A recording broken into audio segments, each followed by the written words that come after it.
Now see here, the next type of connective tissue what we have is mucoid connective tissue. So like here in mucoid connective tissue, examples like we have jelly-like ground substance. Best example you can remember umbilical cord. Okay, so umbilical cord where we have Wharton's jelly. Okay, that is one example you can give. Loose areolar connective tissue.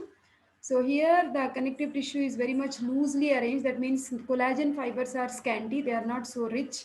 That is the meaning. Loosely arranged collagen fibers. Background things will be always same. Glycosaminoglycans, and then you will see different types of cells also. Okay. Then areolar tissue can be distorted without damage.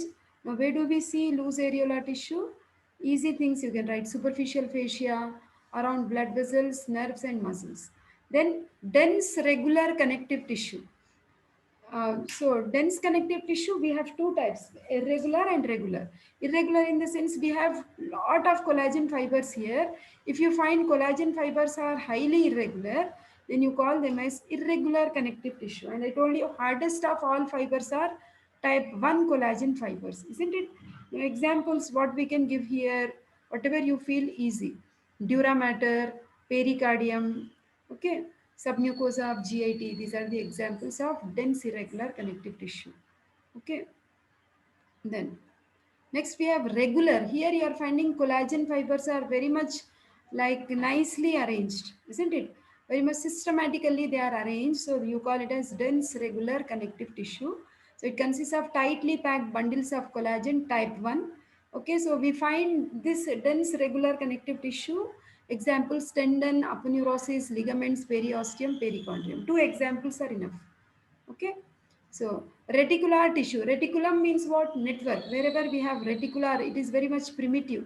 We find in embryonic stages usually. Delicate network of reticular fibers, they form structural support. They don't even take H&E stains, hematoxylin eosin stains. We use special stains to see this reticular tissue. Special stains are silver stains. Example, reticular tissue we find in bone marrow and lymph node. Any two examples you can give. Okay. Elastic tissue, that means we have predominantly elastic fibers. Example, large arteries, like we have aorta, elastic arteries, the best example of elastic tissue.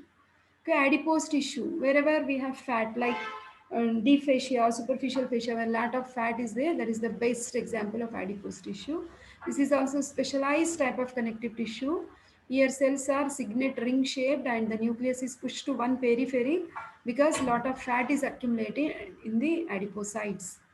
Okay, so we have two types of adipose tissues, like white and brown adipose tissue. And in case of white adipose tissue, you will see the adipocytes are like signet ring and the nucleus is pushed to one corner. Okay, this is brown adipose tissue. Okay, we have here fat droplets are distributed in the form of droplets. Okay, whereas in case of white adipose tissue, the nucleus is pushed to one corner and whole of the cytoplasm is filled with fat. Okay, so that is all about the types of connective tissues applied. Like if there is fluid accumulated in the connective tissue, you call it as edema. Edema can be pitting type of edema. We generally see in renal disorders, okay, in chronic renal failure cases, or due to prolonged standing also you will see. Or in case of hypertension, high blood pressure also we will see.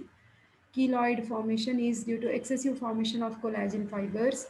So osteogenesis imperfecta is, I told you bone is also made up of collagen fibers. No, suppose if collagen fibers are not properly formed.